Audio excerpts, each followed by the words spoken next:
आजमगढ़ को यूं ही नहीं समाजवाद का गढ़ कहा जाता है। पिछले 2 चुनाव में, जब या तो लोकसभा की बात करें या विधानसभा के चुनाव की बात करें, जब पूरे देश में भारतीय जनता पार्टी के पक्ष में एक तरफा लहर बह रही थी, उस दौर में भी आजमगढ़ में आधी से ज़्यादा सीटें जो थी वो समाजवादी पार्टी की झोली में आ गिरी थी। और शायद यही वो बात है, यही वो रिश्ता है जिसने मुलायम सिंह यादव को भी यह कहने पर मजबूर किया था कि आजमगढ़ मेरा दिल है। और निश्चित तौर पर सपा समाजवादी पार्टी का जो आला कमान है उसके दिल में कहीं न कहीं आजमगढ़ धड़कता है। बावजूद इसके हाल के दिनों में जो कुछ घटनाक्रम ऐसे घटे जिसमें आम जनता को ये लगा कि जिस पुरजोरी के साथ समाजवादी पार्टी को जमीन पर दिखना चाहिए था वो दिखा नहीं। और इसका सबसे बड़ा मुद्दा था हाल के दिनों में गुजरा किसान आंदोलन और तमाम ऐसे मुद्दे थे। और इसी आजमगढ़ की सरजमी से जुड़े हैं पूर्वांचल के कद्दावर नेता पूर्व सांसद रमाकांत यादव, जो किसी परिचय के मोहताज नहीं है। देश की सबसे बड़ी पंचायत में 5 बार यहाँ का प्रतिनिधित्व कर चुके हैं और आजमगढ़ के गांव में उनको जानने वाले लोग हैं। उनका खुद का अपना एक नेटवर्क है, ये कर लीजिए। और यहाँ समाजवादी पार्टी को न सिर्फ उन्होंने जिया है बल्कि यूँ कर लीजिए कि उनकी रग रग में समाजवाद है। और आज स्टूडियो में हमारे साथ हैं पूर्व सांसद रमाकांत जी, तो उनसे हम कुछ खास मुद्दों पर बातचीत करेंगे और जानेंगे कि उनकी तरफ से पार्टी का क्या स्टैंड रहा। सांसद जी, आजमगढ़ निश्चित तौर से समाजवादी पार्टी के लिए बहुत ही उपजाऊ जमीन है। यहाँ समाजवादी पार्टी को लोग पसंद करते हैं। आपने बहुत दिनों तक इस पार्टी में ही आपका तो कहिए कि लंबा वक्त गुजरा है। किसान आंदोलन, आप खुद भी एक किसान हैं और जब पूरे देश में किसान आंदोलन अपने चरम पर है, अभी भी चल रहा है, इस ऐसे में आजमगढ़ में उस पुरजोरी से समाजवादी पार्टी का कुछ वो किसानों के समर्थन में दिखा नहीं। बीते दिनों राष्ट्रीय अध्यक्ष अखिलेश यादव भी आए थे आजमगढ़, लेकिन कुछ निजी कार्यक्रम और एक प्रेस कॉन्फ्रेंस भीतर बहुत ज़्यादा कुछ हो नहीं पाया। तो क्या कहीं कुछ इस मुद्दे को लेकर पार्टी के अंदरूनी स्तर पर सामंजस्य नहीं बैठ पाया या आप लोगों से कुछ बातचीत का अभाव रह गया? क्यों नहीं किसान आंदोलन को लेकर समाजवादी पार्टी कुछ जमीन पर कर पाई? पहले हम आपको धन्यवाद देते हैं। देखिए, आपने जो किसान आंदोलन के बारे में पूछा है, हमारा देश तो कृषि प्रधान देश है ही है और कृषि पर आधारित यहाँ पर 70-80% लोग जीवित रहते हैं और अपनी हर सुविधाओं को कृषि से ही करते हैं। किसान अपने बच्चों की पढ़ाई हो, शादी विवाह हो, दवा हो, कोई भी ज़रूरत है तो किसान अपने अनाज से, गन्ने से, सब्जियों से, फलों से ही पैसा निकाल कर अपनी पूर्ति करता है। आपने कहा इस किसान आंदोलन में पार्टी का स्टैंड, समाजवादी पार्टी का क्या स्टैंड है? आप इस बात को जानते हैं कि हमारे मुखिया जो आज पार्टी के संरक्षक हैं माननीय मुलायम सिंह यादव, किसानों के नाते, किसानों की लड़ाई लड़ने के नाते उन्हें धरती पुत्र कहा जाता है। तो स्वाभाविक है जो जन्मजात किसानों के साथ रहा है, जो हम सब लोग रहे हैं, तो किसानों की हर लड़ाई में समाजवादी पार्टी किसानों के साथ खड़ी है। और हो सकता आप ध्यान न दिए हो, समाजवादी पार्टी हर जिले स्तर पे आंदोलन की, समाजवादी पार्टी लखनऊ में आंदोलन की, भारतीय जनता पार्टी की सरकार ने लोगों लाठियाँ भी चलाया है। हर मुद्दे पर, किसानों के मामले पर समाजवादी पार्टी खड़ी है और लड़ाई में कहीं से पीछे नहीं है, किसानों के साथ है, उसमें कोई दो राय नहीं। आजमगढ़ का जहाँ तक सवाल है, आपने ये भी कहा कि मेरे बारे में किसान है। ये सही है कि मैं प्रतिवर्ष, आज भी मैं अपने खेतों में जब फुर्सत पाता हूँ तो जाके देखता हूँ कि कौन सी खेती कैसी, कौन सी बोया गया, कौन सा सींचा गया है, किसमें खाद डाली गई, किसमें नहीं डाली गई है। परिश्रम हम भी करते हैं, हमारे परिवार के लोग करते हैं, जिसकी वजह से 1500 कुंटल गेहूँ, 1500 कुंटल धान हर साल प्रतिवर्ष बेचते हैं।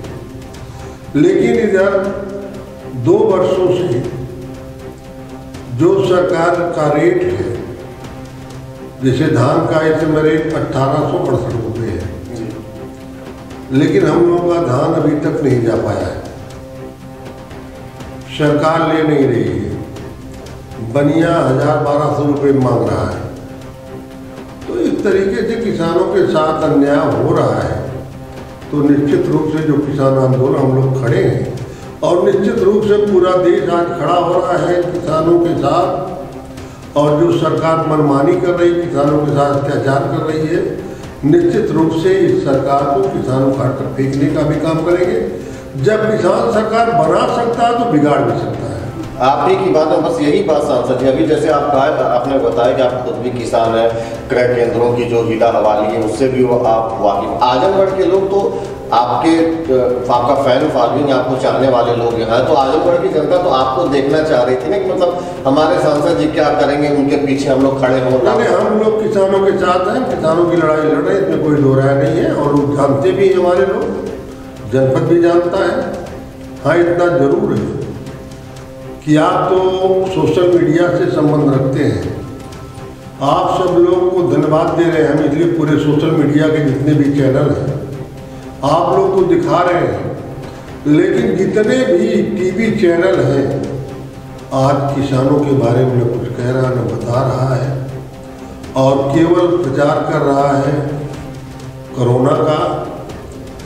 अगर भारतीय जनता पार्टी का कोई नेता अगर बंगाल में जाकर के लाखों की संख्या को लेकर घूमता है, उस पर कोरोना नहीं है।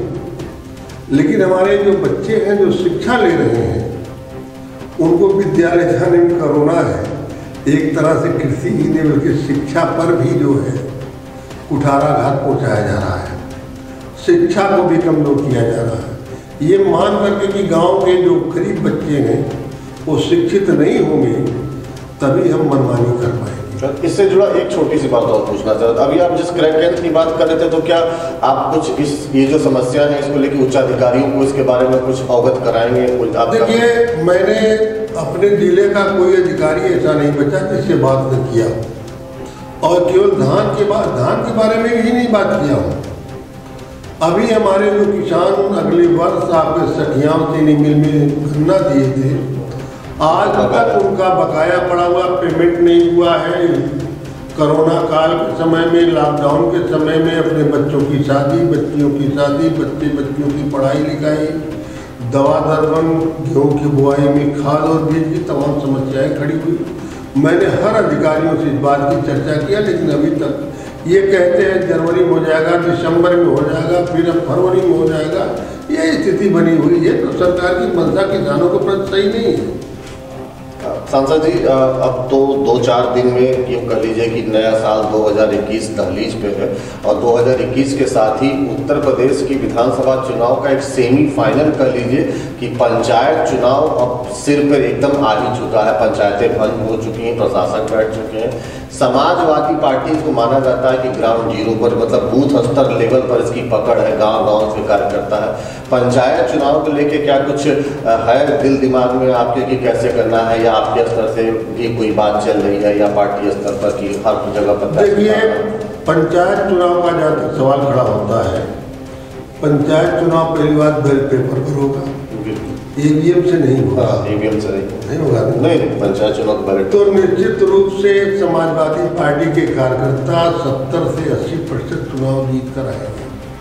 और आपने देखा भी, पहले भी गांव में जो पंचायतों के चुनाव होते हैं, पूरे प्रदेश में नंबर 1 पर समाजवादी पार्टी कार्यकर्ता रहते हैं और रहेंगे। हाँ, ईवीएम से होता तो हम जिम्मेदारी नहीं ले पाते कि होंगे कि नहीं होंगे। अब बैलेट पेपर से तो निश्चित रूप से हमारे लोग 80% से कम नहीं आएंगे। तो आप तैयारी चल रही है पंचायत चुनाव की? प्रत्याशी हमारे कार्यकर्ता अपने स्तर से, अपने गांव सभाओं में, न्याय पंचायतों में, जिला पंचायतों में हर तरीके से हमारे कार्यकर्ता तैयार हैं। पिछले चुनाव में तो आपने अपने स्तर से भी कुछ लोगों को उतारा था, मतलब जो आपके देखिए, ऐसा है, जो छोटे चुनाव होते हैं, गांव सभा के होते हैं, इस तरीके से क्षेत्र पंचायत के होते हैं, वो पार्टी स्तर पर नहीं होता है, लेकिन पार्टी कार्यकर्ता लड़ते हैं। सिंपल नहीं होता। ठीक है, पार्टी कार्यकर्ता लड़ते हैं। हम लोग ये जानते हैं कि हमारी पार्टी कार्यकर्ता ही है, लोग लड़ते हैं। वो पार्टी स्तर से नहीं होता है, लेकिन हमारी पार्टी कार्यकर्ता लोग हैं, लड़ते हैं। और जीतते भी हैं ज़्यादा संख्या में। पंचायत चुनाव के तुरंत बाद इस अगले साल आपको लगता है कि नवंबर दिसंबर तक विधानसभा चुनाव भी आ जाएगा। लोगों की आपसे भी उम्मीदें हैं कि आपका क्या स्टैंड होगा, आप क्या करेंगे, उतरेंगे मैदान में, कैसे होंगे, अंदरूनी स्तर पर क्या है विधानसभा। फिर इस बार समाजवादी पार्टी के लिए मेरा सीधा सवाल, आजमगढ़ फिर उपजाऊ रहेगा, वैसे ही समाजवाद का झंडा लहराएगा यहाँ? देखिए, आप कह रहे हैं आजमगढ़ में उपजाऊ रहेगा कि नहीं समाजवादी पार्टी का झंडा, या भी मैं देख रहा हूँ पूरे उत्तर प्रदेश में जो हमारे नेता हैं माननीय अखिलेश जी, आज पूरे प्रदेश की जनता की सबसे पहली पसंद माननीय अखिलेश यादव जी हैं उत्तर प्रदेश में मुख्यमंत्री के लिए। और इस बात को आप भी जानते हैं, मैं भी जानता हूँ, पूरा प्रदेश भी जानता है। पहली बार मुख्यमंत्री होने के बाद, नया होने के बावजूद भी जितना काम अपने 5 साल के काल में उन्होंने किया है, अब तक का आज़ादी के बाद से कोई मुख्यमंत्री का काम करने में सक्षम नहीं था, न उनके अंदर क्षमता थी।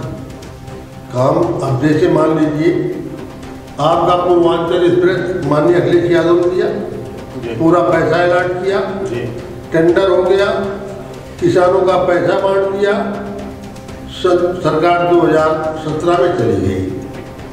अब ये भारतीय जनता पार्टी के लोग उसका उद्घाटन कर रहे हैं कि हम बनवा रहे हैं। दूसरे की चीज को ये अपना कहते हैं, जैसे मेट्रो का माननीय अखिलेश जी ने बनवाया, उद्घाटन भी किया, मगर बीजेपी के लोग शर्म भी नहीं खाते, उसको आकर उद्घाटन करते हैं ना।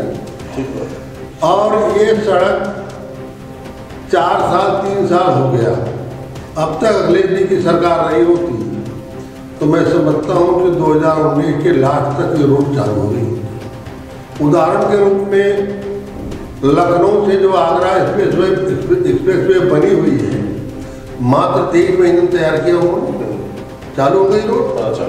और उत्तर प्रदेश की सबसे अच्छी रोड है, और ये कहा लिया जाए कि देश की सबसे अच्छी रोड है, कोई बड़ी बात नहीं होगी, बहुत अच्छी रोड। आखिरी सवाल इससे, आपको भी जनता इस चुनाव में देखेगी क्या, चुनावी समर में कुछ क्या? देखिए, हम लोग समाजवादी पार्टी के सिपाही हैं। नेता का जो आदेश होगा उस आदेश का हम लोग पालन करेंगे। नेता कहाँ किसको कहते हैं, जहाँ जिसको कहेंगे वही मैदान में होगा, और नेता जिसको भेज देंगे उसके साथ हम लोग पूरी ताकत से लगेंगे समाजवादी पार्टी की सरकार बनाने के लिए। और मुझे पूर्ण विश्वास है समाजवादी पार्टी की सरकार 2022 में बनेगी, कोई रोक भी नहीं पाएगा। और मैं समझता हूँ कि इतने ज़्यादा मत पड़ेंगे, अगर ईवीएम में बेईमानी भी करना चाहेंगे तो नहीं बेईमानी कर पाएंगे। इसलिए जब 2-4 हज़ार का मामला होता है तो बेईमानी कर लेते हैं भारतीय जनता पार्टी।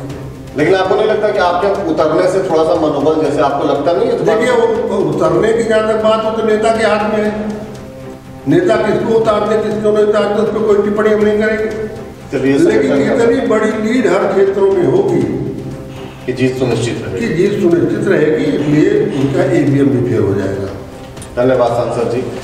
ये थे पूर्वांचल के कद्दावर नेता और समाजवादी पार्टी में अपनी अलग पहचान रखने वाले पूर्व सांसद रमाकांत यादव जी, जो पुरजोर तड़के की चोट पर कह रहे हैं कि 2022 में समाजवादी पार्टी की सरकार बनेगी। और यही नहीं, किसानों के समर्थन से, किसानों का जो आंदोलन है उसके समर्थन से लेकर उनकी समस्याओं तक को उठाने की बात हो रही है। और पंचायत चुनाव में भी वो चुटकी लेते हुए हालांकि कहते हैं कि चूंकि बैलेट पेपर से होगा तो यकीन मानिए कि 80% से ज़्यादा सीटों पर समाजवादी पार्टी के जो कार्यकर्ता है, सिंबल पर नहीं होता, बावजूद इसके जो उनके कार्यकर्ता है वो जीतेंगे। तो बहरहाल सांसद जी के दावे में कितना दम होगा ये तो अगला वसंत बताएगा। फिलहाल नेशनल कवरेज पर बने रही हमारे साथ। ये पूरी खबर आपके लिए डिजाइन किया है मेरे सहयोगी राजीव ने, और मेरा नाम है राजेश मिश्रा। धन्यवाद।